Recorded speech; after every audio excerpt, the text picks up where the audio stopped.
It's only entertainment.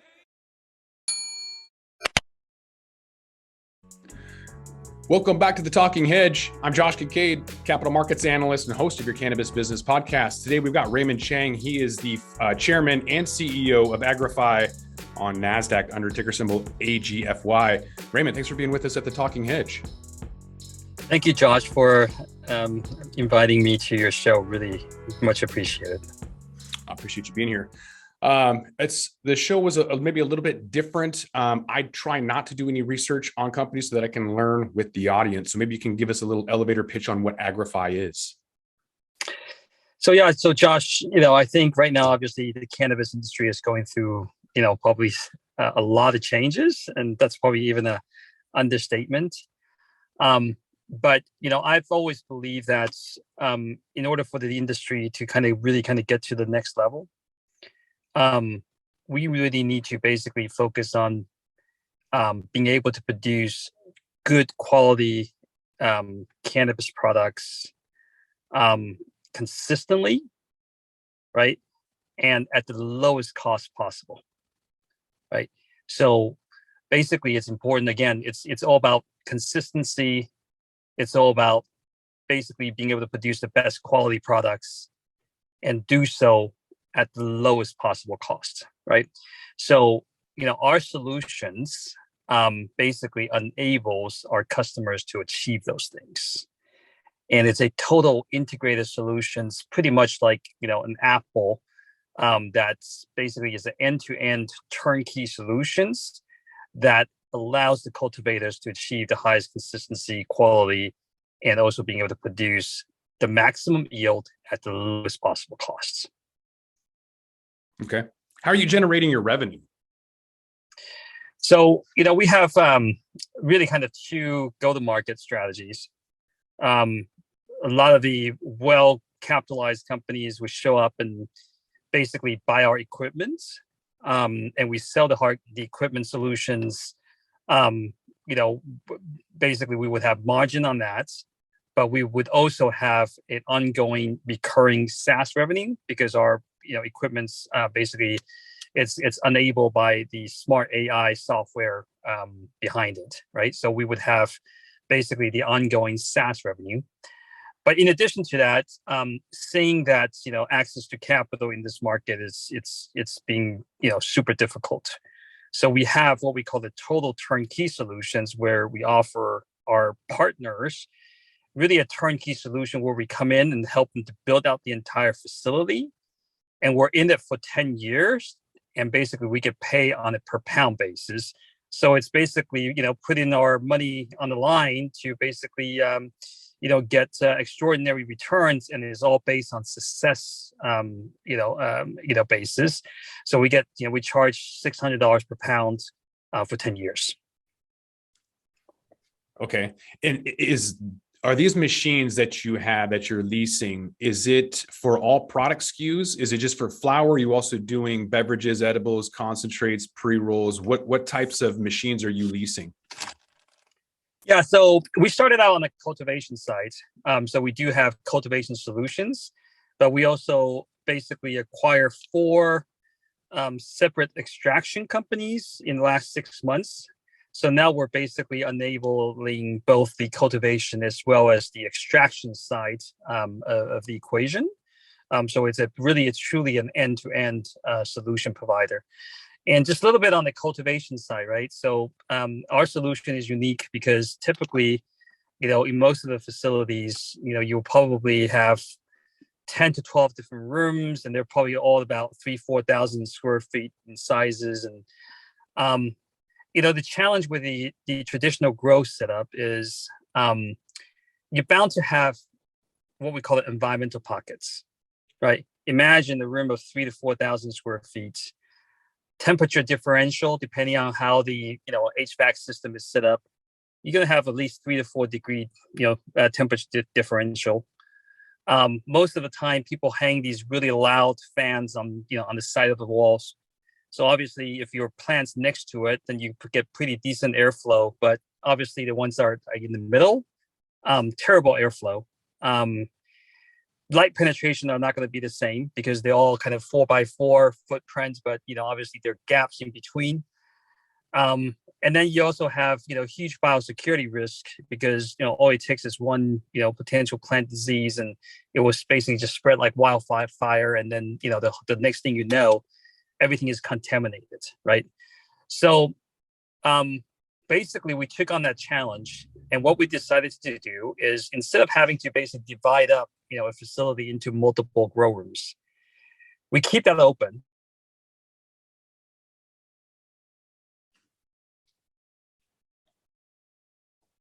Feet by 9 feet tall, and we can really control the environment inside that box. So for example, temperature, we can get down to 0.5 degrees Celsius accurately at all time.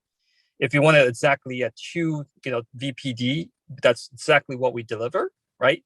So basically we shrink down the footprints and really provide a very tight environmental control. And then these boxes then become like Lego boxes, and you can stack them up. So you don't lose any vertical spaces, right? So basically it's like a room full of grow chambers. Every single one of them is individually controlled. So you can have, 25 different strains and under different grow environments. And basically you can grow them to perfection every single time, right? That's how we basically differentiate against the competitors, is instead of basically growing in an average, kind of grow environment for 25 different strains, and you're not really dialed in or optimized for any of them, we basically shrink down the real estate and really have tight control over that. But at the same time, we also pack it inside of a big facility, so we have the highest yield, highest consistency, and highest quality at the lowest possible costs. That's an interesting layout, Raymond. What was the strategy behind that? Because you wanted to do small batch in order to have, quote unquote, better quality, or was it a result of maybe a lack of AI's ability to provide preventative risks for the plants that were on the inside? It's really, basically, it's really a combination of both, right? Because we know that, right now there's just no way to basically control the environment when you are really honestly beyond kind of a 200, 300, 400 square feet, right? I mean, typically like in even, in my house, for example, upstairs, we, a couple thousand square feet, you have one thermostat. And, normally my room is like 2 degrees higher than my daughter's room because she doesn't get any sun in her room. Right. So the traditional HVAC system is just not designed that way. Right. Because normally, even if you set a temperature of 68 degrees, you bring it down to 66 and it slowly stratifies, and then it basically restart again when it hits 70. Right. So it's just basically, it just wasn't designed, honestly, for microclimate control. So basically knowing that deficiencies, right? So we shrink down the real estate and basically really be able to provide the best grow environment. And then on top of that, what I realized is this, right? Most of the cultivation facility, they like to maybe play around with 25, 30 different strains. And the truth of the matter is every single strain deserves its own special grow recipe. Like, for example, you want to grow purple punch. We now know, like, for example, on day 57, for example, you want to maybe intensify the red spectrum because that red spectrum is what gives a nice purple color at the end.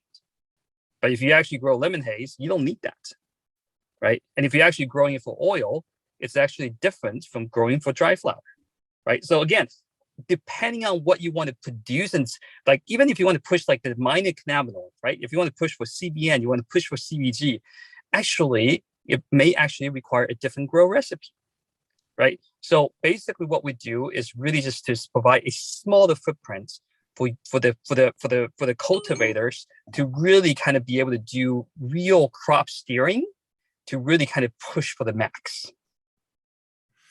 right? So that's really kind of the strategy behind, our approach. Do you also provide SOPs? I would imagine that having the standard operating procedures would be important. I recently bought a few ounces on 420.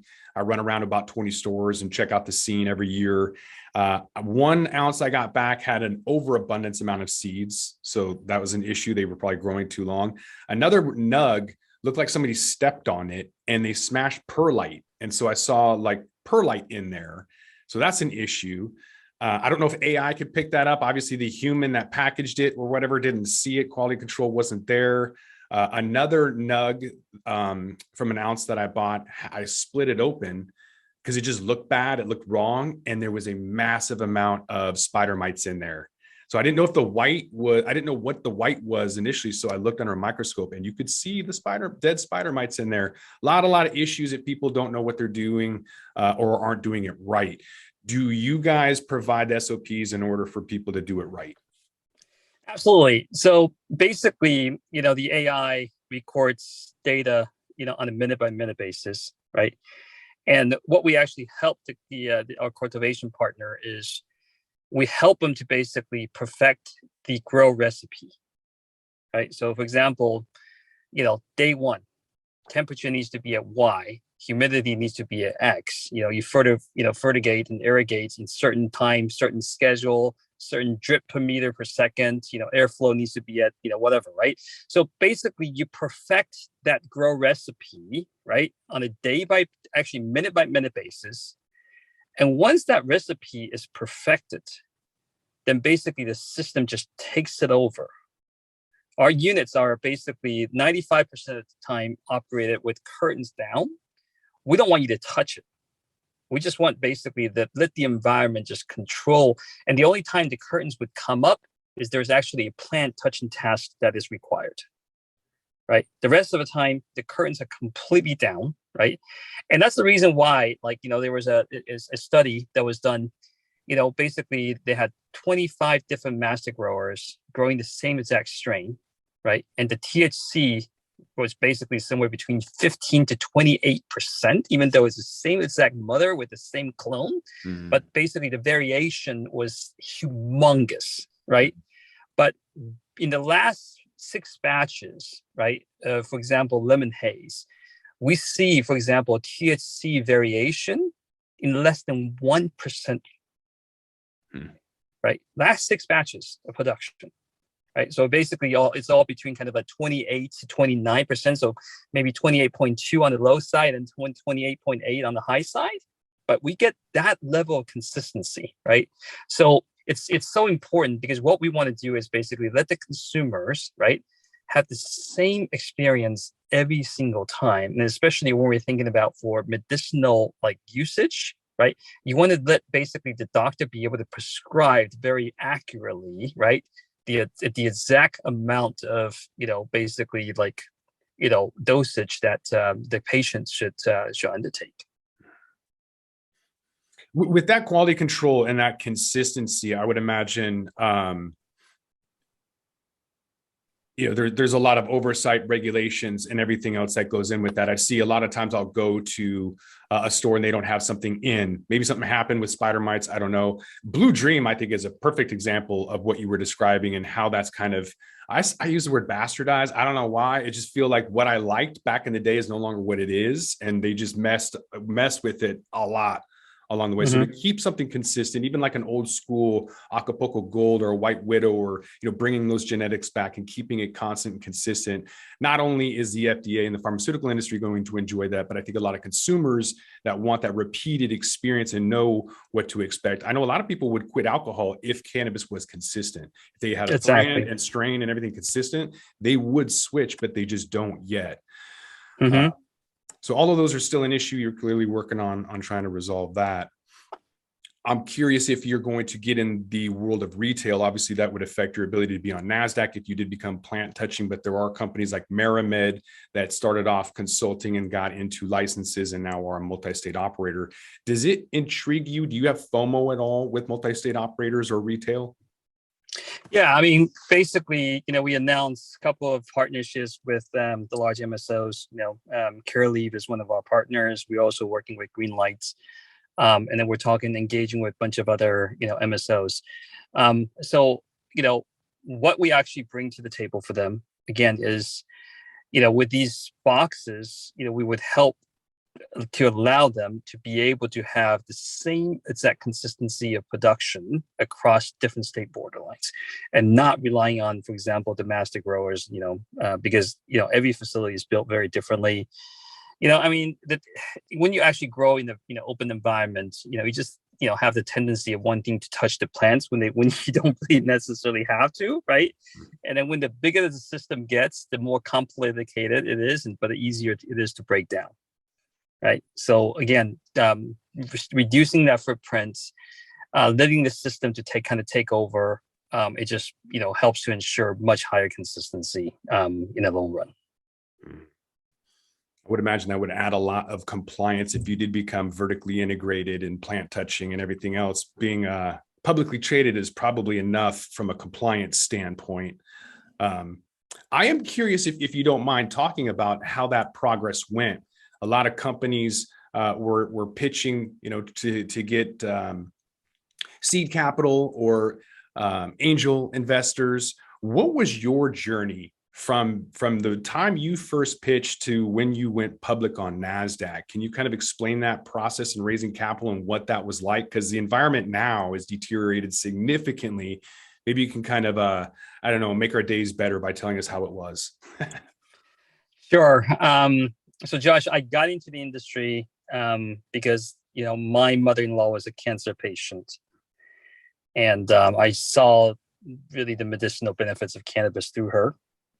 But one thing I also noticed was that, there were days that she was so good, after the consumption. And then there were also days where basically it didn't help her at all. So I realized that, obviously the products were not consistent. So in any case, I went out to MJ Biz in 2018 and basically just, walked the floor, not knowing anybody there. And I came across, this, now, what it is, Agrify, the predecessor of Agrify. And basically what really intrigued by the technology, it wasn't quite where we are today, but it was, had the bone behind it.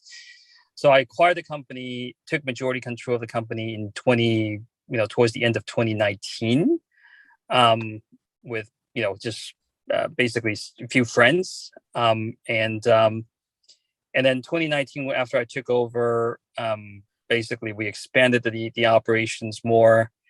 And then we went public on NASDAQ in 2021.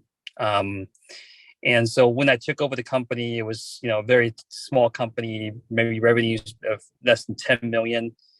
Last year in 2021, we did about a little bit over 60. And then this year, we're basically looking to do about, $140 million of, revenue. So it's been a very, high, tremendous growth in our business. So that's kind of in my journey is a little bit different. Like this wasn't a company that I founded. It was a company that I discovered and took control. And then, but, obviously, basically built the team to really kind of, got it from kind of a small startup to, now a public listed company on NASDAQ. Yeah, over 10x. That's not bad. Was a lot of that through your mergers and acquisitions? How did you get that growth? Out of the 140 million that we will be doing, about 60 million plus it's our extraction business.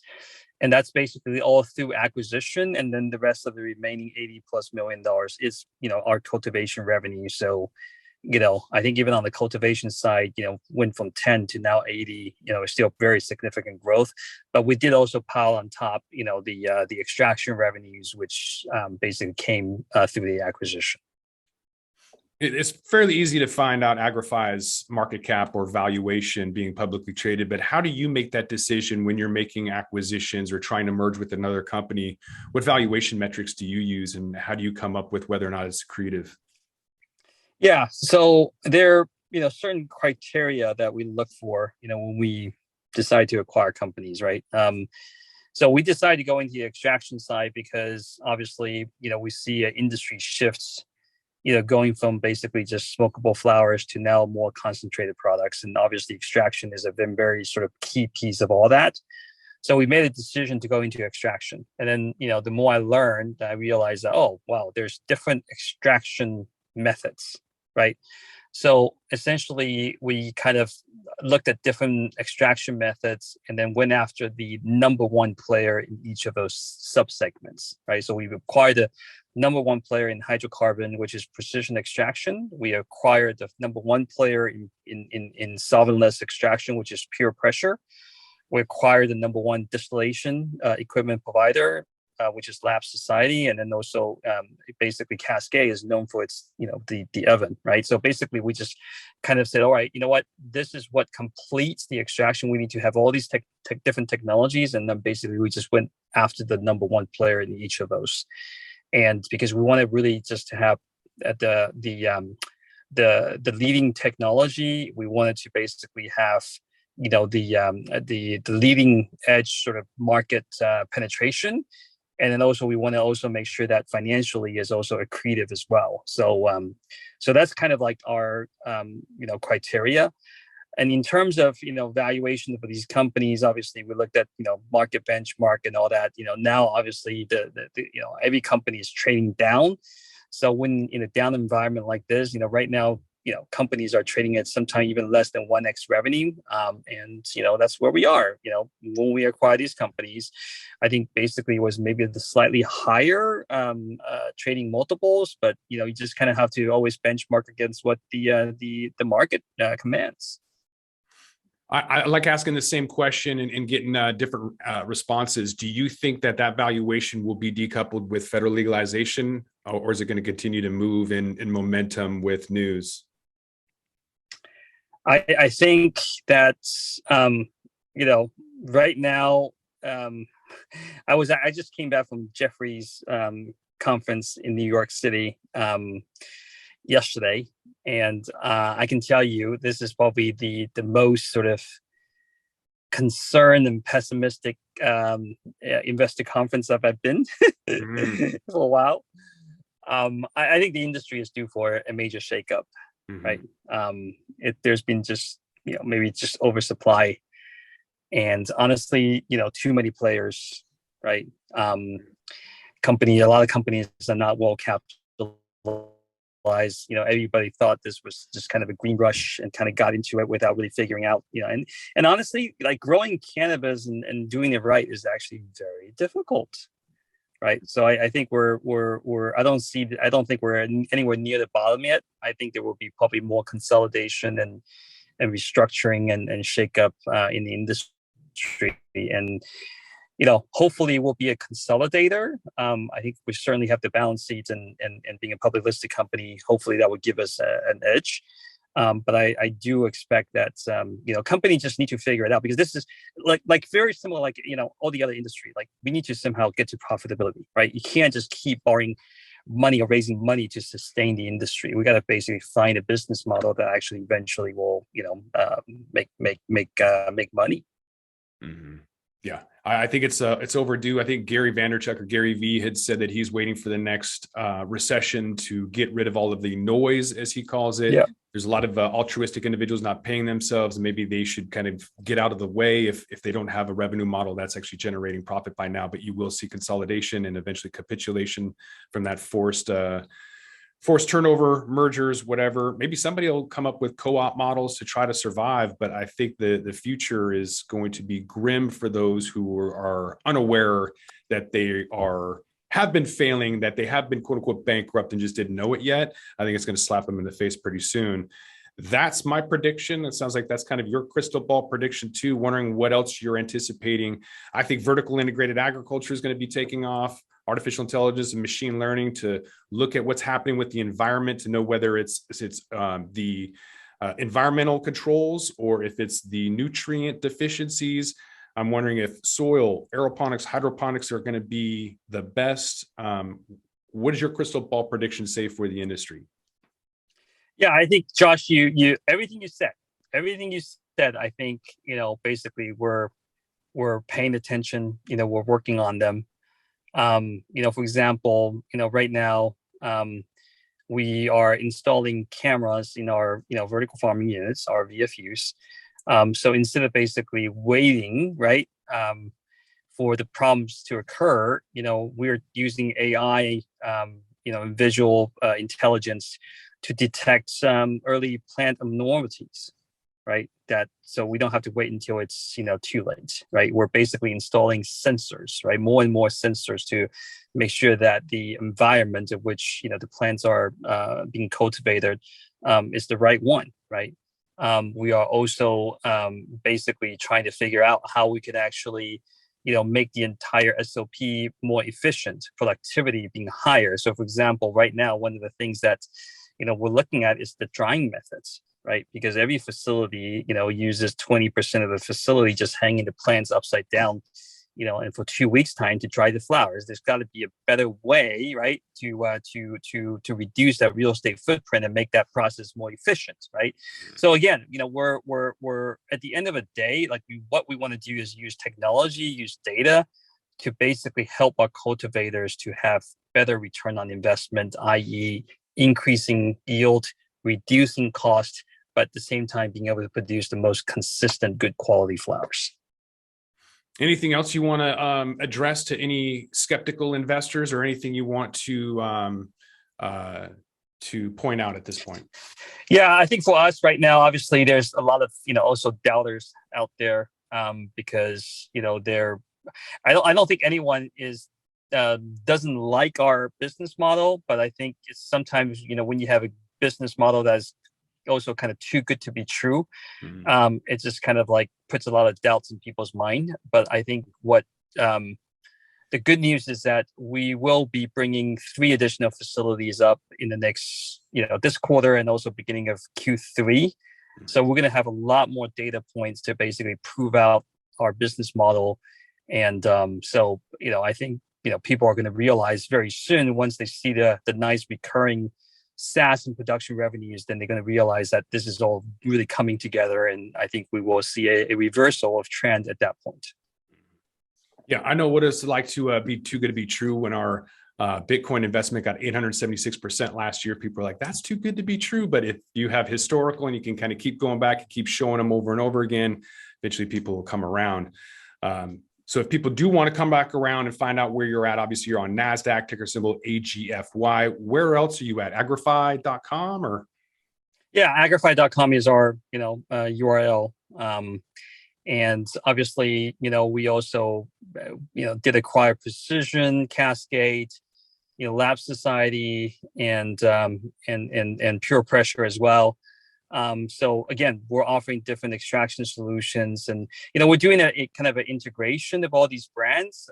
But in the meantime, if you are interested in any of our extraction solutions, basically they're also available on their own websites as well. So we'll put the links in the show notes, as well as Raymond Chang's LinkedIn. If you want to bug him on LinkedIn, you can do that as well. But I think with that, we're going to have to roll this one up. So I want to thank my guest, Raymond Chang, Chairman, CEO of Agrify. Raymond, thanks again for being with us at the Talking Hedge. Thank you, Josh, for the opportunity. Very much appreciated. Appreciate it as well. I'm Josh Kincaid. This is the Talking Hedge. Don't forget to like, share, and subscribe, or don't, and I'm out. Don't forget to smash that like button on your way out and check out these other videos that we've got.